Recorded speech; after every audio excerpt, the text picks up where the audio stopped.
नमस्कार, देवभूमि के दंगल में आप सभी का स्वागत है। मैं हूं आपके साथ गरिमा वाजपेयी। आज देवभूमि के दंगल में बात करेंगे टिकट पर घमासान, शिकायत आलाकमान।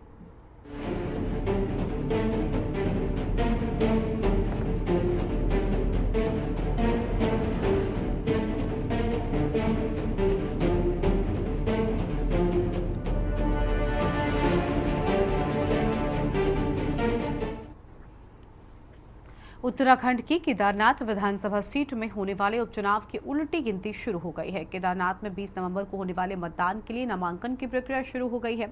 नामांकन की प्रक्रिया शुरू होने के साथ ही भाजपा कांग्रेस में जिताऊ प्रत्याशी पर मंथन भी तेज हो गया है। भाजपा ने एक ओर जहां संभावित उम्मीदवारों की सूची हाईकमान को भेज दी है, तो वहीं कांग्रेस ने केदारनाथ उपचुनाव की रणनीति और प्रत्याशी को लेकर 24 अक्टूबर को दिल्ली में बड़ी बैठक बुलाई है। केदारनाथ उपचुनाव के लिए प्रत्याशियों के पैनल को लेकर भी घमासान शुरू हो गया है। दरअसल कांग्रेस के वरिष्ठ पर्यवेक्षक गणेश गोदयाल ने सोमवार को प्रत्याशियों का पैनल सीधे कांग्रेस की प्रभारी कुमारी शैलजा को भेज दिया। इस पर कांग्रेस प्रदेश अध्यक्ष करण माहरा ने कड़ी आपत्ति जताई। बताया जा रहा है कि कांग्रेस पर्यवेक्षकों ने अपनी रिपोर्ट में 13 दावेदारों के नाम भेजे हैं। प्रभारी कुमारी शैलजा को पैनल के संबंध में क्या रिपोर्ट भेजी गई है, प्रदेश कांग्रेस कमेटी को इसकी भनक तक नहीं है। वहीं प्रदेश अध्यक्ष करण माहरा ने कहा कि वो इस पूरे मामले में केंद्रीय नेतृत्व के समक्ष आपत्ति जताएंगे। भाजपा ने कांग्रेस में चल रहे इस घमासान के बीच 40 स्टार प्रचारकों की सूची जारी कर दी है और इस लिस्ट में सीएम धामी समेत कई दिग्गज शामिल हैं। सवाल यह है कि क्या कांग्रेस ऐसी स्थिति में केदारनाथ का चुनावी दंगल जीत पाएगी? करेंगे इसी पर आज विस्तार से बातचीत। खास मेहमान हमारे साथ में जुड़ेंगे, लेकिन उससे पहले एक रिपोर्ट देखिए। केदारनाथ विधानसभा सीट पर होने वाले उपचुनाव के लिए समय बेहद कम है। 20 नवंबर को होने वाले मतदान के लिए भाजपा कांग्रेस में तैयारियां तेज है। इस बीच भाजपा ने अपने प्रत्याशियों का पैनल हाई कमान को भेज दिया है, जबकि कांग्रेस की गुरुवार को दिल्ली में बड़ी बैठक होने जा रही है। इस बैठक में केदारनाथ उपचुनाव की रणनीति और प्रत्याशी को लेकर मंथन किया जाएगा। वहीं प्रत्याशी चयन से पहले भाजपा में प्रेशर पॉलिटिक्स भी शुरू हो गई है। दरअसल केदारनाथ सीट से 2 बार निर्दलीय उम्मीदवार के तौर पर चुनाव हार चुके कुलदीप सिंह रावत के तेवरों से भाजपा में बेचैनी है। लोकसभा चुनाव के दौरान भाजपा में शामिल हो चुके कुलदीप उपचुनाव में टिकट न मिलने पर बड़ा कदम उठाने की चेतावनी दे रहे हैं। अभी इस बीच मेरे 1-1.5 महीने से कुछ समर्थन कार्यक्रम हुए हैं, जिसमें जनता बहुत खुल के आई है। महिलाएं आई हैं, युवा आए हैं। उनकी एक उम्मीद है कि अगर आप हमारे क्षेत्र पर आपको मिलता है, आप कुछ बहुत अच्छा कर पाएंगे, क्योंकि मैंने समाज सेवक था, बहुत सारे काम वहाँ पे किए हैं। अब जो व्यक्तिगत स्तर के होते हैं, जैसे अनाथ बच्चों को गोद देना, गरीब लड़कियों को शादी करवाना, किसी गरीब का इलाज करवाना, विधवा बहनों की मदद करना, धार्मिक कार्य में सहयोग करना, खेल कूद में सहयोग करना, ऐसे मैंने कई काम वहाँ पे किए हैं। उससे लोग प्रभावित होकर मुझसे जुड़े हुए हैं और मेरे कामों से जुड़े हुए हैं, क्योंकि 2 चुनाव जो मैंने लड़े हैं वो कोई पॉलिटिकल चुनाव नहीं समझ के हम जो है सामाजिक कार्यकर्ता था। इसलिए लोगों ने एक मुझसे उम्मीद जताई थी कि अगर आप क्षेत्र प्रतिनिधित्व करते हो तो कुछ नहीं हो पाएगा। फिर क्षेत्र में बहुत सारे विजन में वहाँ पे बहुत कुछ हो सकता है। हमारा एक वहाँ पे एक जो सपना था कि प्राकृतिक संसाधनों खनिजों से हम वहाँ पर रोजगार दे सकें। क्या मंगलौर की जनता ने कमाल किया, बद्री बाबा ने कमाल किया, विष्णु भगवान ने आशीर्वाद दिया। हमको तो अयोध्या में भी राम जी का आशीर्वाद मिला, हमको प्रयागराज में गंगा मैया, यमुना मैया और सरस्वती मैया का आशीर्वाद मिला, हमें रामेश्वरम में शंकर भोलेनाथ जी का आशीर्वाद मिला, हमें रामटेक में आशीर्वाद मिला, चित्रकूट में आशीर्वाद मिला। तो इस बार केदारनाथ जी में भी आशीर्वाद मिलेगा। भगवान इनकी चालाकियां समझ गए और उनकी दुष्टता भी समझ गए, इसलिए केदारनाथ जी की चरणों पे हमें विश्वास है। केदारनाथ जी की जो दिव्य जनता है उन पे भी हमें भरोसा है। देखिए, भारतीय जनता पार्टी का प्रदेश नेतृत्व नामों का पैनल केंद्रीय नेतृत्व को भेज चुका है और आपको मालूम है कि पूरे देश में लगभग 50 उपचुनाव हैं और झारखंड और महाराष्ट्र के विधानसभा के चुनाव हैं, तो सभी पर प्रक्रिया जारी है और अभी आज नामांकन प्रारंभ हुआ है, अभी 1 सप्ताह है। तो नामांकन की तिथि तक निश्चित रूप से प्रत्याशी की घोषणा होगी, मंथन के बाद होगी। कहीं कोई पेच नहीं है, पार्टी में पूरी पारदर्शिता है। निश्चित रूप से जीतने वाले प्रत्याशी की भारतीय जनता पार्टी घोषणा करेगी। आपको बता दें कि इसी साल 9 जुलाई को केदारनाथ से भाजपा विधायक सैलारानी रावत के निधन के कारण केदारनाथ विधानसभा सीट खाली हुई थी। वहीं चुनावी तारीखों के ऐलान के साथ ही भाजपा कांग्रेस ने प्रत्याशियों के नामों पर मंथन जारी है।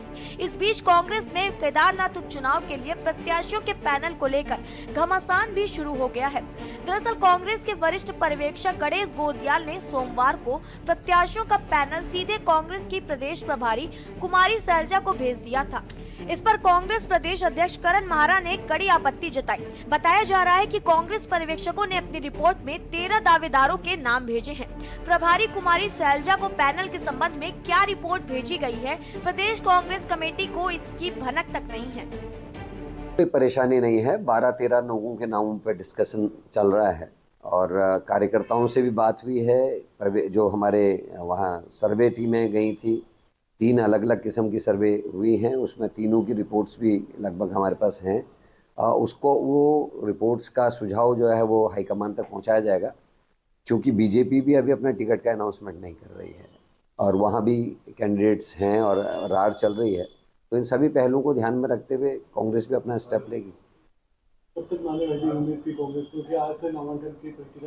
देखिए 24 को हम लोग बातचीत कर लेंगे वहाँ, और उसके बाद जो भी तय होगा, क्योंकि वो एकदम से खुलासा नहीं करेंगे। हम भी बीजेपी की रणनीति के तहत ही अपना काम करेंगे और बीजेपी हमारी रणनीति के तहत काम करना चाह रही है। अब ये राजनीति है, इसमें देखेंगे सही समय पे सही फैसला लिया जाए। कांग्रेस तो अपने उलझनों में, अपने आपस की गुटबाजी में उलझी हुई है और जो जानकारी में आ रहा है, उनके प्रदेश अध्यक्ष ने भी कई तरह के आरोप अपने नेतृत्व पर लगाए हैं। बड़े दुर्भाग्यपूर्ण स्थिति सी है। ये मीडिया के द्वारा ही प्रचार प्रसारित है, वास्तविकता में ऐसा कुछ नहीं है।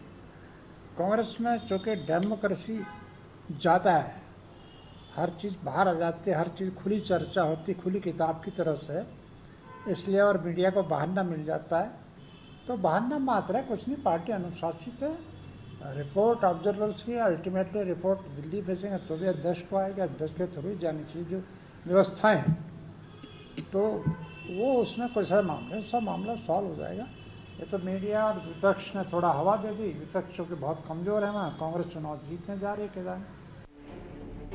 कुल मिलाकर केदारनाथ उपचुनाव के लिए उल्टी गिनती शुरू हो गई है। नामांकन प्रक्रिया गतिमान है, तो वहीं भाजपा कांग्रेस में प्रत्याशियों को लेकर मंथन भी चल रहा है। साथ ही दोनों ही दल जीत का दावा भी कर रहे हैं। इस बीच कांग्रेस में प्रत्याशियों के पैनल को लेकर शुरू हुआ घमासान पार्टी के लिए अच्छे संकेत नहीं है।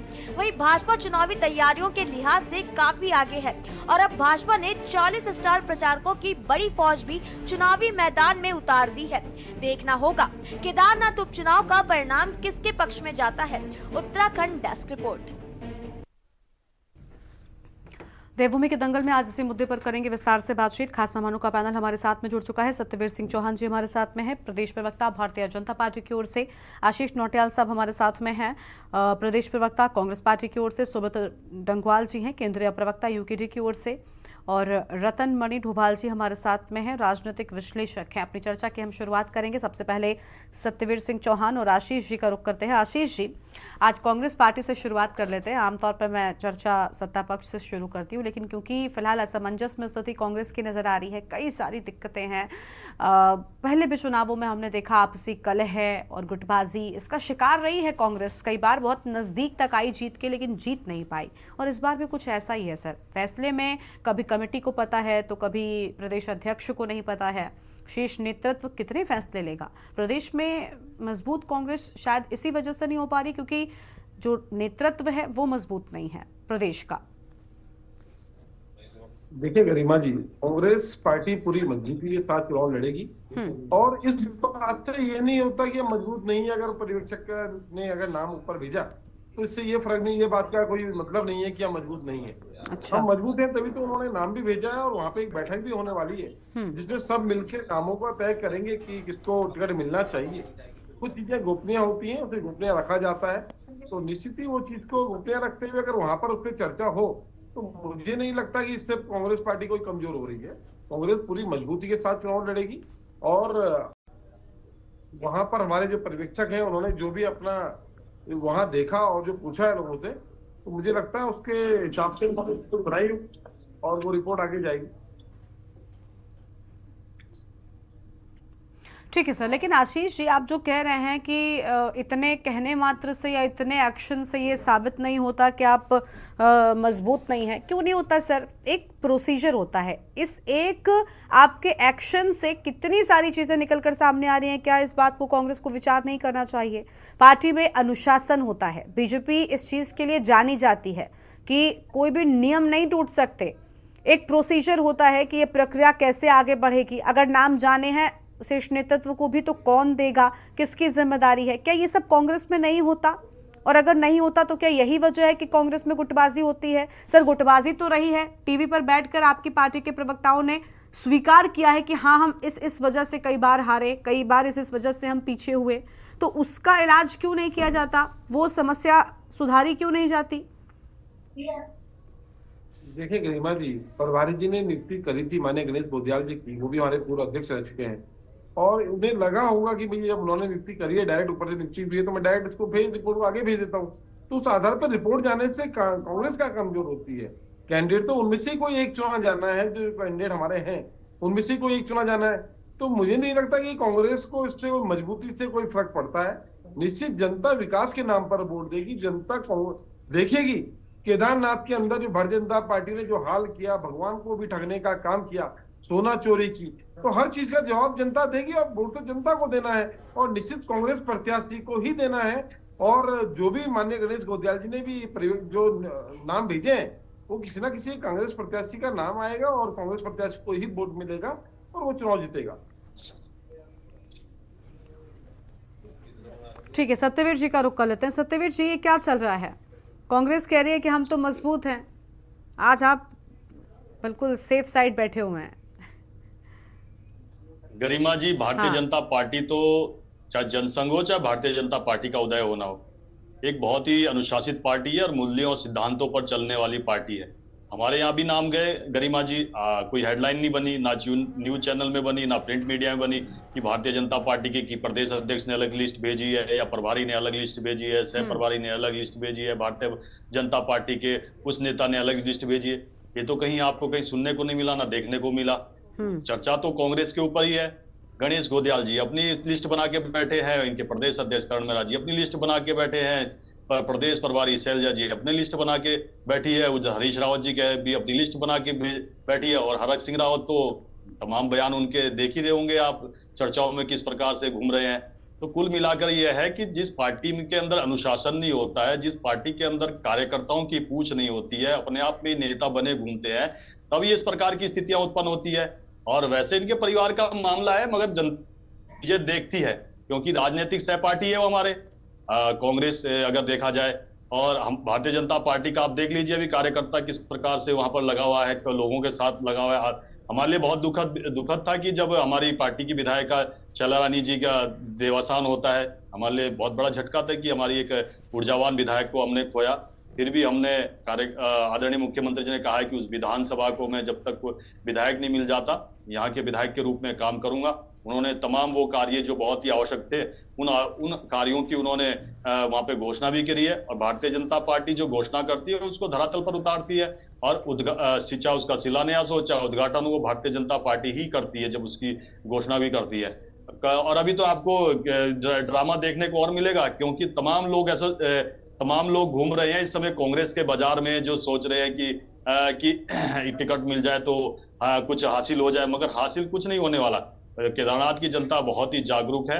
केदारनाथ के लिए जब आपदा भी आई थी उस समय एक जो सत्ता का पक्ष का जो काम होना चाहिए था, उन्होंने कुछ भी नहीं वहां पे देखने को नहीं मिला। आज केदारनाथ, भव्य केदारनाथ देख लीजिए, वहां पे जिस प्रकार से हमारी सरकार ने काम किए हैं, ये कहते हुए सुखद होता है कि 2022 तक जो लक्ष्य तय किया गया था कि इन परियोजनाओं पे काम होना चाहिए, उन सभी परियोजनाओं पे पर्यावरण की दृष्टि से, सांस्कृतिक और अध्यात्म दृष्टि से वहां पे सारे काम हुए।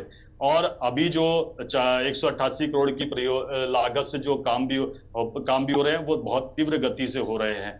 आज वहां पे भव्य पंडाल है, आदि गुरु शंकराचार्य की भव्य मूर्ति वहां स्थापित की गई है, और तमाम वो कार्य वहां पर किए गए हैं जो धर्मानुरागी आते हैं उनकी आवश्यकताओं के अनुरूप। आप 2013 का वो स्थिति याद करिए, आज 2024 में हम बैठे हैं, आप आकलन कर सकते हैं कि उस समय क्या स्थिति थी और आज के समय में क्या स्थिति है। आज वहां पर केदारनाथ में 13 लाख से अधिक धर्मानुरागी वहां पर दर्शन कर चुके। अभी लगभग 21 दिन की यात्रा और भी है। हमारे लिए कभी भी जब केदारनाथ का नाम आता है, हमारे लिए वहां पर जिस प्रकार की श्रद्धा और आस्था है, उसी आस्था के साथ हम वहां के लोगों के लिए बड़ी जीवटता के साथ काम करते हैं। और हमारे यहाँ कोई भी अगर राजनीतिक गतिविधियां होती है वो पार्टी के दायरे में और पार्टी के जो कोरम है उसके अनुसार होती है। कांग्रेस के यहाँ देख लीजिए सिरपुटबल की स्थिति है गरिमा जी। अभी जैसे जैसे ये नामांकन की तारीख आएगी आप देखिए कि किस प्रकार की स्थितियां उत्पन्न होगी। पहले भी आपने देखा जब इनके पर्यवेक्षक किस प्रकार का घमासान होता है, अभी फिर दोबारा से पर्यवेक्षक बनाए तो किस प्रकार का घमासान देखने को मिल रहा है। कुल मिला के ये है, जनता के बीच में कोई सरोकार नहीं है। कांग्रेस में केवल एक बात पे आप इस लाइन को कोट कर सकते हैं कि अपने को बड़ा नेता साबित करने की स्थिति अभी केदारनाथ के अंदर है कि कांग्रेस के अंदर कौन बड़ा है, प्रदेश प्रभारी बड़ा है या प्रदेश अध्यक्ष बड़ा है या हरीश रावत बड़े हैं या गणेश गोदियाल बड़े हैं। ये तमाम ये स्थितियां चल रही है। चुनाव पे किसी प्रकार का वहां के लोगों से कोई इनका सरोकार नहीं है। हमने वहां पर जिस प्रकार से यात्रा चल रही है उस यात्रा को भी सुचारू रूप से चलाना और वहां पर किस प्रकार से राजनीतिक कार्यक्रम करना जिससे कि जो लोग आ रहे हैं उनको किसी प्रकार का व्यवधान उत्पन्न ना हो। इन सभी बातों पे हमारी सरकार आगे भी बढ़ रही है और हमारे कार्यकर्ता भी इस पे भी आगे बढ़ रहे हैं। हमने अभी सदस्यता अभियान भी चलाया है गरिमा जी। किसी भी प्रकार की आपको एक ऐसी सूचना नहीं मिली होगी कि हमारे सदस्यता अभियान में कि ऐसी अनैतिक कार्य किया होगा या यात्रा को किसी प्रकार से रोकने का काम किया होगा, किसी प्रकार का भी आपको देखने को मिला। हमारी जो पार्टी भी है बहुत ही संतुलित पार्टी है। इसीलिए है कि जो कांग्रेस हमारे ऊपर हंसा करती थी कि हम दो और हमारे दो की पार्टी है, पार्लियामेंट में हमको जब हादसे का पात्र बनाया करती थी, कहते थे कि एक गुजरात से और एक साउथ से कोई छोर ही नहीं मिलता आपस में।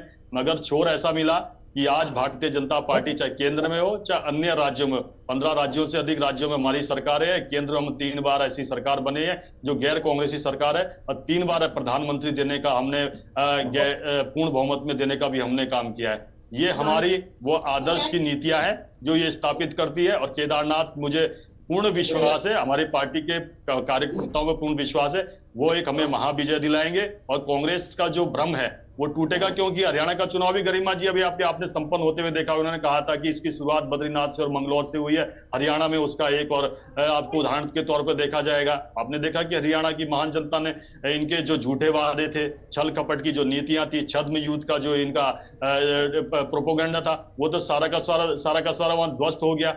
ये दिखाता है कि कुछ समय के लिए आप सफलता हासिल कर सकते हो, मगर अगर आपको लंबी सफलता हासिल करनी है तो उसके लिए ग्राउंड पे काम करना होता है। एक उदाहरण के साथ अपनी बात को गरिमा जी खत्म करना चाहूंगा। एक बार सचिन तेंदुलकर की, जिन्हें क्रिकेट का भगवान कहा जाता है, जिनसे कि बहुत नए खिलाड़ी प्रेरणा भी लेते हैं, जब वो जिम्बाब्वे गए थे उस समय के जिम्बाब्वे के सबसे अच्छे बॉलर हेनरी ओलंगा नए आए थे।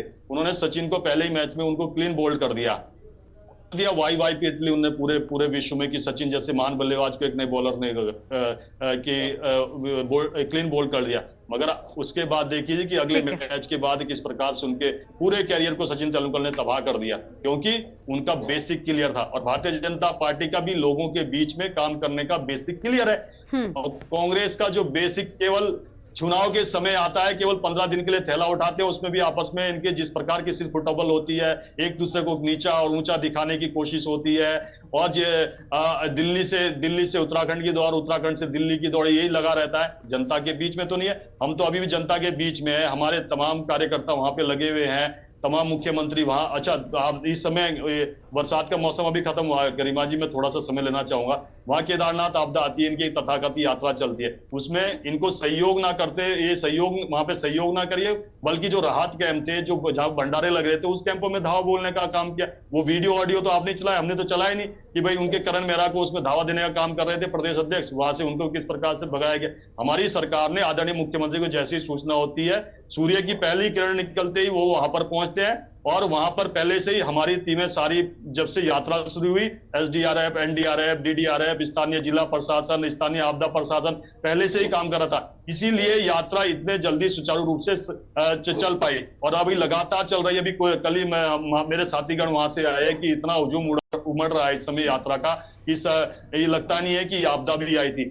हमने आपदा के समय भी और यात्रा जब चल रही है इस समय भी जैसे कार्य करना चाहिए, उन कार्यों पे पूरा सरकार कर रही है। इसीलिए ऑल हमारे लिए जो हमने जो रोबे की व्यवस्था करी हो, उनके लिए व्यवस्था करनी हो या यमुनोत्री के लिए व्यवस्था करनी हो, हमने उनको पहले जब जैसे ही हमारी सरकार आई हमने काम किया। यमुनोत्री का रोपवे तो उदाहरण है। अगर ये राजनीतिक विषय की बात करेंगे, कांग्रेस के प्रवक्ता, यमुनोत्री का रोपवे तो निशंक जी के समय पे स्वीकृत उसको मंजूरी मिल गई थी, मगर के ऐसा सत्ता परिवर्तन होता है कि विधर्मी सरकार आती है। हरीश रावत ने उसको खारिज करने का काम किया। आदरणीय मुख्यमंत्री पुष्कर सिंह धामी जी ने फिर उसकी शुरुआत करी है, उसकी परमिशन ली है। आज सारे कार्य वो उत्तराखंड में हो रहे हैं जो आवश्यक कार्य है। केदारनाथ उसमें सबसे एक ऐसी विधानसभा है जहां पर सबसे अधिक काम केंद्र सरकार ने, आदरणीय मुख्यमंत्री जी का जो विशेष लगाव केदारनाथ में, इसीलिए वहां पर उन्होंने रात्रि विश्राम किया था। पहले प्रधानमंत्री है जिन्होंने वहां पर बद्रीनाथ का मास्टर प्लान हो चाहे केदारनाथ का मास्टर प्लान हो, वहां पर हमारी सरकार ने लोगों के साथ जुड़ के जिस प्रकार से काम करना चाहिए था वैसे काम कर रही है। आज का केदारपुरी जिस प्रकार से भव्य रूप में अपने आ चुका है, एक भी ऐसी टिप्पणी सुनने को भारतीय जनता पार्टी या हमारे कार्यकाल में देखने को नहीं मिली है कि केदारनाथ में जो पुनर्विकास और पुनर्निर्माण के कार्य हो रहे हैं उसमें किसी प्रकार की भी वहां के स्थानीय लोगों के कारोबार, स्थानीय लोगों के रहन सहन, स्थानीय लोगों की संस्कृति या उनकी धार्मिक आस्था पे ठेस पहुंची हो। जबकि आदि गुरु शंकराचार्य की जो वहां से जो समाधि थी वो 2013 की आपदा में जिस प्रकार से वो विलुप्त हो गई थी, वहां पर फिर आदरणीय प्रधानमंत्री मोदी जी ने वहां पर जो उनकी एक भव्य जो मूर्ति लगाने का काम किया है, वहां पर आकर्षण का केंद्र है। वहां पर जो धर्मानुरागी आते हैं वो एक बार वहां बाबा केदारनाथ के धाम में माथा टेकते हैं, एक बार आदि गुरु शंकराचार्य के वहां पर माथा टेकते हैं। ये हमारे लिए, आदरणीय प्रधानमंत्री मोदी जी के लिए और जिस प्रकार से वहां पर काम किए हैं, ये वास्तव में दिखाता है कि बोलना और करने में कितना अंतर होता है। भारतीय जनता पार्टी जो बोलती है वो धरातल पर करती है।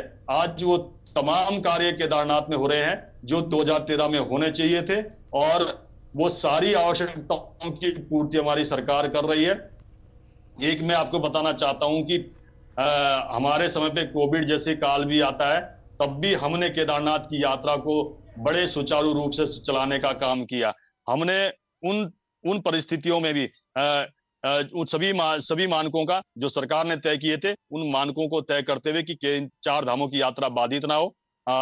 उन 4 धामों के लोगों को जिनकी आस्था है वो दर्शन कर चुके, हमने सिलसिलेवार वहां पे भेजने का काम किया। चाहे उस समय केदारनाथ के पुजारी हो, चाहे बद्रीनाथ के उस समय के पुजारी हो, उनको बाई हेलीकॉप्टर वहां से उनके जहाँ पे साउथ से लाना हो, हमने वो सब काम करिए। हमारे कामों में किसी भी प्रकार का आपको गरिमा जी की विरोधाभास देखने को नहीं मिलेगा। ठीक है सर, आज मैंने पहले ही कह दिया था अपने सवाल में कि आज आप सेफर साइड बैठे, आपने खूब सारा वक्त भी ले लिया, मैंने भी आपको टोका नहीं।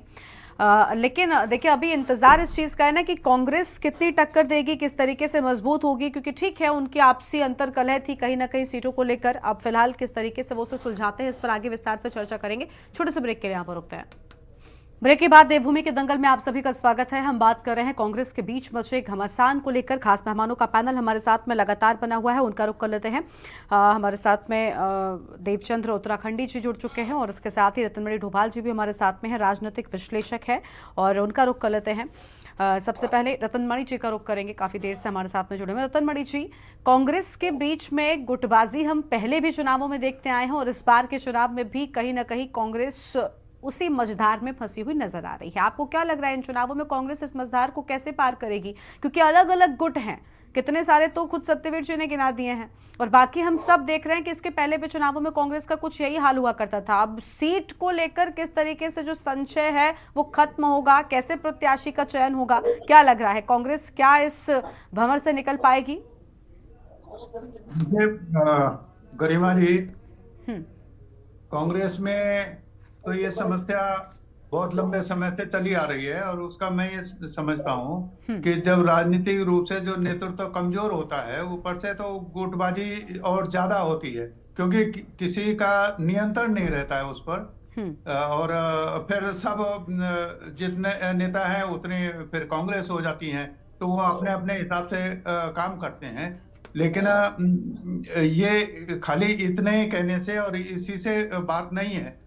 जो अगर जो हमको दिखाई नहीं दे रहा है भारतीय जनता पार्टी में कोई गुटबाजी नहीं है, ये आप नहीं कह सकते हैं। वहाँ जबरदस्त गुटबाजी है, लेकिन जबरदस्त अनुशासन भी है। वो आप तक हम तक नहीं वो चीजों को आने देते हैं, लेकिन ऐसा नहीं है कि वहाँ गुटबाजी नहीं है। लेकिन सर ठीक है, आप बहुत अच्छी बात कह रहे हैं, मैं तो उम्मीद करती हूँ कि ऐसा हो। मजबूत विपक्ष एक बढ़िया चीज है, लेकिन सर जनता के बीच में भी एक मैसेज जाता है। जो बीजेपी के बारे में एक इमेज बनी हुई है कि वो अनुशासनात्मक पार्टी है, वहां कोई रूल नहीं तोड़ सकता, वहां सख्त एक्शन होता है, पार्टी से निष्कासन हो जाता है। लेकिन कांग्रेस पार्टी की क्या इमेज हो रही है? हर बार गुटबाजी, हर बार आपसी नेताओं के उसमें ही अगर बयान आने लगेंगे तो जनता के बीच में साइकोलॉजिकली भी तो एक माइंडसेट क्रिएट होता है ना, उससे निपटना भी पड़ेगा। बिल्कुल बिल्कुल, वो सही है। वो जा भी रहा है लोगों के बीच में। हाँ। जो कुछ हो रहा है उसमें कि अब जो प्रवक्ता होते हैं, चाहे वो कांग्रेस के हों भाजपा के हों, वो उसको नहीं करेंगे। लेकिन हम लोग जिन हमें ना उससे मतलब है, ना भाजपा से है, ना कांग्रेस से उतना वो नहीं है। ये जरूर है कि हम लोग वोट तो देते हैं हम उत्तराखंड में, और वो वोट तो राजनीति पे ही दिया जाता है, वो बात अलग है। लेकिन ये एक बढ़िया जो चुनाव के समय पे ये सारी चीजें कांग्रेस के अंदर जो आई हैं, वो सूची चली गई है 13 लोगों की सूची। तो चाहे भाजपा की है वो भी दिल्ली में है, और कांग्रेस की भी दिल्ली में है। उत्तराखंड में ना भाजपा का उतना नेतृत्व मजबूत है, ना कांग्रेस का नेतृत्व मजबूत है कि वो यहाँ पर 1-2 नाम तय करके वो दिल्ली भेज देते हैं, वहां से वो उनको सिंबल मिल जाता है कि भाई चलिए ये कैंडिडेट है। लेकिन वो सब दोनों का दिल्ली में तय होना है। इसका मतलब है जब सब कुछ दिल्ली में तय होना है, राज्य में नहीं हो रहा है कि दोनों पार्टियों की, दोनों शासक पार्टियां हैं, दोनों सत्ता की भागीदार है, कभी कांग्रेस है कभी भाजपा है, लेकिन उनकी जो स्थिति है वो ये है। उसमें कांग्रेस कहीं ना कहीं लूज करती है, और भाजपा उसको अच्छा उसको कवरेज कराना चाहती है कि कांग्रेस में इतनी गुटबाजी है। ये सब क्या गुटबाजी, इन्हीं के जो नेता है वो कुलदीप रावत, वो क्या कह रहे हैं? वो गुटबाजी नहीं है। वहाँ ऐश्वर्या रावत, उनके साथ भगत सिंह कोश्यारी जी जा रहे हैं, वहाँ कार्यक्रम करा रहे हैं केदारनाथ में। आपके कर्नल कोठियाल तो वो भी दिल्ली में जा रहे हैं। तो ऐसा नहीं है। अरे ये लोकतांत्रिक व्यवस्था कोई बुरी बात नहीं है ये, लेकिन लोकतांत्रिक व्यवस्था में इनमें से जब संगठन फैसला ले लेते हैं कि ये हमारा कैंडिडेट है, तो पूरी पार्टी को उसके साथ लगना चाहिए। जैसे भारतीय जनता पार्टी लगती है कि मुझे आपकी शक्ल पसंद नहीं है, लेकिन मुझे वोट तो मुझे भाजपा को करना है। कांग्रेस में ये चीज है कि वो फिर अगर मेरी पसंद का नहीं है तो फिर क्या मैं भी जा रहा हूँ तो ये भी डूबे। चलिए ये बीमारी से ग्रसित है उत्तराखंड की कांग्रेस। ठीक है, उम्मीद है कांग्रेस इस बात को बेहतर ढंग से समझेगी, और वो अगर सुधार करेगी तो फायदा इसमें उसी का है। हालांकि कांग्रेस पार्टी के कुछ लोग इस बात को स्वीकार करने को तैयार नहीं होते, जो सबसे बड़ा प्रॉब्लम है। चलिए ठीक है, केंद्रीय प्रवक्ता हमारे साथ में उत्तराखंड के देवचंद उत्तराखंडी जी जुड़ चुके हैं। बहुत स्वागत सर आपका भी के न्यूज इंडिया पर। देवचंद जी, कैसे देख रहे हैं? टिकट पर घमासान, कांग्रेस में बवाल मचा हुआ है। उपचुनाव से पहले दावे तो हो रहे हैं, लेकिन फिलहाल दावेदारी किसकी होगी क्लियर तो यही नहीं हो पा रहा है।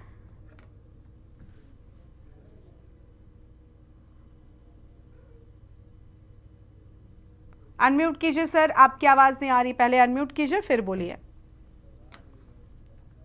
गर्मा जी, सबसे पहले तो मैं बता दूं, हमारी तरफ से जो कुछ बताना था वो डोभाल जी ने स्पष्ट कर दिया। हम भी उनका समर्थन करते हैं कि जो बता रहे हैं वो सत्य है। लेकिन इसमें कई बातें जो हमको बोलनी चाहिए थी, उस हमारे चौहान जी ने खुद ही बोल दी है। वो छदम की राजधानी, छल कपट की बात, उसके बाद दिल्ली टू देहरादून की जो बात उन्होंने कांग्रेस पर बोली है, शायद उनको अपने गिरेमान में नजर नहीं आता है। वही बात अभी डोभाल जी ने बोली है। तो कम से कम हम ये बोलते हैं कि आपने वहां पर जो लगभग 41 घोषणाएं की हैं, वो घोषणाएं जब शैला रानी जी जिंदा थी तब करते और उस पर काम करते। अब जो वो खत्म हो चुकी हैं, जब वो उनका निधन हो गया, वो स्वर्गवासी हो गए हैं, और उनकी जो पुण्य आत्मा भटक रही होगी, वो क्या सोच रही होगी कि जब तक मैं थी तब तक तो बीजेपी के कान पे जूं नहीं रहेंगे। और अब उसने जो 41 घोषणाएं कर दी हैं, ये घोषणाएं क्या सिर्फ चुनाव लड़ने के लिए हैं? दूसरी बात आपको बता दें, बीजेपी पे एक चौहान जी ने एक और बात बताई है कि हम जो बोलते हैं वो करते नहीं, जबकि ये उल्टा है। ये जो बोलते हैं वो करते नहीं। ये भारी जुमलों की पार्टी है, जुमलेबाज पार्टी और झूठी पार्टी है। अभी आपको बता दें कि ये बार बार बोलते हैं कि सड़क वहाँ ठीक है, स्वास्थ्य ठीक है, तो बड़ी शर्म आती है कि ये बोल किसको रहे हैं। अभी कुछ दिन पहले की बात है कि वहां पर भी लोग अभी 5 किलोमीटर से डोली डांडियों में आते हैं। शिक्षा चौपट है। और आपको एक चीज और बता दें कि इनके तो झूठ और सच का ये है कि एक तरफ जो सतपाल महाराज जी मंत्री हैं, उन्होंने कहा था कि जो पीडब्ल्यूडी में हमारे जेई पद हैं उनको हम वरीयता क्रम में हम उनको जो है उनको रेगुलर कर रहे हैं। और दूसरी तरफ इनका सरकार की तरफ से आदेश जाता है कि आपकी सेवाएं फिलहाल समाप्त की जाती हैं। तो सतबीर चौहान जी जरा बताइए कि आप मुंह से बोलते हैं क्या बोल रहे हो? आप तो जो बोलते हैं वो करते ही नहीं है, जो करते हैं वो कभी बोलते नहीं है। आप तो जनता को छल रहे हैं। तो कम से कम चैनल पर बैठे हुए जनता को गुमराह तो मत करो। और खास तौर पर उत्तराखंड क्रांति दल जो सब पे आप पे नजर रख रहा है और आपकी उनके लिए जो है हर बार विरोध करता रहा है। इसी कड़ी में कल जो 24 तारीख है, 24 तारीख को आप देखेंगे कि जहां पर जो हमारा परेड ग्राउंड है, इस परेड ग्राउंड में एक भारी जुलूस मुख्यमंत्री निवास घेराव के लिए जाएगा। और तब उसमें आप मुद्दा सुनेंगे, तब आपको सच्चाई का पता चलेगा। ऐसे में तो आप चैनल पर जो है रामलीला की तरह रट के आकर के तोते की तरह बोल देते हो। बहुत गलत बात है भाई साहब, ऐसा मत करो। ठीक है, चलिए आपके पास में लौटेंगे। आशीष नौटियाल जी का रुख एक बार फिर से कर लेते हैं। आशीष जी, आपने सभी की बातों को सुन लिया होगा सर, स्वीकार करेंगे कि चीजें थोड़ी सी मेस हैं? देखिए गरिमा जी, सबने बड़ी अच्छी अच्छी बातें बोली। हमारे राजनीतिक विशेषज्ञ बैठे हैं, हमारे देवचंद उत्तराखंडी जी बैठे हैं। अगर मैं जो बातों को बोलता हूँ शायद लगता है कांग्रेसी इसलिए बोल रहा, तो इसकी बात तो ऐसी है। लेकिन आपने अन्य लोगों की बात भी सुनी और मेरे से बड़े सीनियर हैं जिन लोगों ने बात को बोला है कि भारतीय जनता पार्टी क्या है और कांग्रेस। देखिए गरिमा जी, कांग्रेस पार्टी की अगर कोई एक्टिविटी है, हो सकता है अगर वो एक्टिविटी गलत होती है तो सिर्फ कांग्रेस पार्टी को ही नुकसान होगा, जनता को नुकसान नहीं होगा। सर जो हो भी रहा है, देखिए सर माफी आपको टोक रही हूँ, मैं नहीं चाहती आपको टोकना, आप कंप्लीट करिएगा। लेकिन ये मेरा भी सवाल है कि ठीक है, रतनमणि जी ने भी आपके पक्ष में कुछ बातें बोली कि आपके यहाँ भी है, दिखता नहीं है, लेकिन सर उसका नुकसान कौन उठा रहा है? क्या आप पिछले कई चुनावों से उसका नुकसान नहीं उठाते आए? आप गरिमा जी ठीक कह रहे हैं। देखो, जनता को कहीं हम कोई नुकसान तो नहीं दे रहे। एक बात है, चलो बड़ी पार्टी है, ज्यादा नेता है। देखो, हमारे नेताओं की कमी नहीं है, हर नेता अपने आप में वर्चस्व वाला है। भारतीय जनता पार्टी की तरह नहीं है कि एक दिनेश अग्रवाल जी को उठा के ले गया तो खुश हो गए, हम तो नेता ले आए। अरे आप लोग खाली है, हमारी पार्टी में नेता है और हर नेता अपने आप में पूरी क्षमता रखता है। इस प्रकार के नेता नहीं है जो पीछे पीछे घूमते रहे। तो ठीक है, गोदियाल जी की हो सकता है कोई पसंद हो सकती है, गोदियाल जी हमारे बड़े नेता हैं, रावत जी बड़े नेता हैं, हमारे कर्ण महाराज जी तो प्रदेश अध्यक्ष ही हैं, सब हैं। और ठीक है, एक दायित्व मिला था पर्यवेक्षकों को कि आप जाएं, जांच करें और उसकी रिपोर्ट लेके आए। वो रिपोर्ट लेके आए और उत्तराखंड अंदर से लाए। कोई ऐसी बुराई भी नहीं कि उत्तराखंड बाहर से रिपोर्ट लाए। ठीक है, अगर उन्होंने महाराज जी को उत्तराखंड में रिपोर्ट नहीं दी और दिल्ली में दी, तो दिल्ली में भी महाराज जी बैठेंगे और सब उस पर संज्ञान लेंगे, उस पर चर्चा होगी, खुले मंच पर आपस में चर्चा भी करेंगे और निश्चित एक अच्छा कैंडिडेट जिसको चुनना चाहिए उसको चुन के केदारनाथ देंगे, जिससे कि केदारनाथ का विकास हो सके। केदारनाथ के अंदर जो भारतीय जनता पार्टी ने किया है उस सबको जवाब जनता को देना है। जनता के पास एक समय है कि केदारनाथ के अंदर जिस प्रकार से इन्होंने हरकतें करी हैं और आज वाहवाही लूट रहे हैं कि हमने बना दिया, हमने बना रहे, ये तो हरीश रावत जी के टाइम पे डेवलप हो चुका था। आपने क्या बना दिया? ये तो वाहवाही लूटने के लिए वहां पर गए थे कि हम कर देते हैं निर्माण, हम ये कर देंगे। अरे आपके घर में अगर मैं कहूँ कि मैं काम कुछ कर लेता हूँ तो आपको अच्छा लगेगा? जब उत्तराखंड में मुख्यमंत्री हरीश रावत जी थे तो उन्होंने निश्चित बोला, उन्होंने कहा मेरा दायित्व है, मेरा राज्य है, मेरा दायित्व है, मैं इसका पुनर्निर्माण मैं करूंगा। तुम क्यों करोगे कि मोदी जी वहां से, मुख्यमंत्री वहां से आते हैं कर दूंगा? अरे आप क्यों करेंगे? हम खुद करेंगे और हमने किया भी। इन्होंने तो सिर्फ उसके नाम पर पैसे खाने का काम किया। लेकिन देखिए ना, देखिए सर, ठीक है, ये सब पुरानी बात है। अभी देखिए वर्तमान की स्थिति में आप देखेंगे आपके यहाँ पर प्रत्याशी को लेकर ही मंथन नहीं कहेंगे, फिलहाल घमासान शब्द ज्यादा ठीक रहेगा, मचा हुआ है। और एक तरफ बीजेपी है। मैं किसी भी पार्टी के पक्ष में नहीं जा रही हूं, आप दोनों दल हैं और मुझे लगता है राजनीतिक दलों के लिए सबसे अहम चीज होती है सत्ता में आना। हर कोई यही चाहता है। अगर आप एक राजनीतिक दल के तौर पर कार्य कर रहे हैं, ठीक है, आप जनहित की बातें करते होंगे, लेकिन मकसद आपका भी होता है सत्ता में आकर जनता की सेवा करना। और अगर आप लंबे वक्त तक सत्ता से बाहर रहते हैं तो ये पार्टी के लिए बड़े नुकसान की बात होती है। अभी चुनाव है, उपचुनाव में बीजेपी स्टार प्रचारकों की सूची जारी कर रही है और कांग्रेस है कि प्रत्याशी पर घमासान मचाए हुए है। देखिए गरिमा जी, हमारे यहाँ जो प्रत्याशी हैं सब वर्चस्व वाले हैं। और अच्छे दावेदार भी हैं। तो सर बीजेपी से बड़ी, मतलब बीजेपी अगर कहती है, ऐसा तो नहीं बीजेपी छोटी पार्टी है, ये मतलब कहकर थोड़ा सा तर्क नहीं वाली बात लग रही है। अंदर भाजपा के अंदर आप ही के कितनी पार्टी के बड़े नेताओं ने बीजेपी ज्वाइन की है, ऐसा तो नहीं कि नहीं कि आप स्वीकार करेंगे। देखो, दो ही जगह है इस दुनिया में रहने की, अगर सच्चे आदमी हो तो विपक्ष में रहो, झूठे और बेईमान हो तो भारतीय जनता पार्टी ज्वाइन कर लो। सारे बेईमानों की पार्टी भारतीय जनता पार्टी। जो बेईमानी कर रखा होगा, या तो तू जेल जा या फिर हमारे यहाँ, दो में से एक ही जगह। तो जो बेईमान था वो भाजपा में चला गया, जो ईमानदार था वो विपक्ष के साथ आज भी खड़ा है। तो ये कोई बड़ी बात नहीं है। और देखो, झूठ देखे अभी सत्यमेव भाई थोड़ी देर पहले कितनी लंबी लंबी झूठे बोले थे, बहुत ही बढ़िया विकास हो गया, ये हो गया, वो हो गया। आपके विकास का ही नतीजा है कि आज इतनी बेरोजगारी देश के अंदर है, वो भारतीय जनता पार्टी का विकास है। ये भारतीय जनता पार्टी का विकास है। जब ट्रेनों में हम लोग कभी सोचते भी नहीं थे कि ट्रेनों में कोई सिलेंडर रख के आ जा रहा है, ट्रैक पर कोई बल्ली रख के आ जा रहा है, भारतीय जनता पार्टी के शासनकाल में हो रहा है। आप देखिए किस प्रकार से महिलाओं के साथ उत्पीड़न हो रहा है, ये सब भारतीय जनता पार्टी के राज में हो रहा है। जो बात करती है बेटी बचाओ बेटी पढ़ाओ की, उनके राज में बेटियों के साथ क्या हो रहा है सर? आप बड़ी बात तो ये है ना, ठीक है बीजेपी के राज में सारी चीजें हो रही हैं। अभी फिलहाल सबसे बड़ी, मैं तो आपको ही मानती हूँ, नहीं ज्यादा फिलहाल उम्मीद यूकेडी से लगाई जाती है। मुख्य विपक्षी दल के तौर पर तो आप बैठे हैं ना, आपकी पार्टी को जनता क्यों नहीं स्वीकार कर रही सर? चुनाव दर चुनाव अलग अलग जगहों पर भले ही बीजेपी कितना भी पिछड़े, उसका वोट परसेंट असर कम कर जाए, उसमें कुछ भी हो जाए, लेकिन कुल मिलाकर सर सत्ता में कौन है? जीत और हार के बीच में छोटा सा अंतर होता है। वो चीज आप क्यों नहीं कर पा रहे? हम वही तो कह रहे हैं ना। क्या आपके जो आप कह रहे हैं, हम बिल्कुल इस बात को ऐसा नहीं है कि दरकिनार कर रहे हैं कि कांग्रेस पार्टी में शीर्ष जो बड़े नेता हैं उनमें दम नहीं है। हरीश रावत जी हो गए, आपके करण मारा हो गए, बहुत सारे आपकी पार्टी में नेता है, लेकिन क्या सही निर्णय न लेना ही कांग्रेस पार्टी के लिए मुश्किल बन रही है? गरिमा जी, सही निर्णय क्यों नहीं लिया? ना तो एक साथ जब बैठेंगे, मुश्किल कहां पर आ रही है सर? मुश्किल कहां पर आ रही है? एक जगह पर बैठेंगे तो सही निर्णय लिया जाएगा, और जिताऊ कैंडिडेट ही चाहिए हमको। यहाँ सेटिंगबाजी वाले नहीं चाहिए, काम किया नहीं किया और दावेदार बन गए। यहाँ तो जिताऊ कैंडिडेट चाहिए, और पार्टी निश्चित सब मिलकर एक सही कैंडिडेट पे मोहर लगाएंगे, और उत्तराखंड के विकास के लिए अति आवश्यक है। ठीक है, चलिए आपके पास लौटेंगे आशीष नौटियाल जी, वापस अपनी चर्चा का रुख कर लेते हैं। सत्यवीर सिंह चौहान जी के पास में जाएंगे। सत्यवीर जी, ठीक है, हमने गुटबाजी की बातें कर ली, कांग्रेस कहां पर कमजोर है उस सब को लेकर बातें कर ली। आप आगे चल रहे हैं, आपने स्टार प्रचारकों की सूची भी तैयार कर ली है, प्रत्याशी फिलहाल आप क्या उतारेंगे, कहीं ना कहीं सहानुभूति भी आपको मिलेगी, ये सारी बातें हमने कर ली। लेकिन बड़ी बात यह कि सर अग्नि परीक्षा तो आपकी भी है, क्योंकि यहाँ पर अगर आपको जीत नहीं मिलती है तो बड़े सवाल हो जाएंगे। इसके पहले उपचुनाव हुए थे बद्रीनाथ और मंगलौर में, बीजेपी की क्या स्थिति रही थी?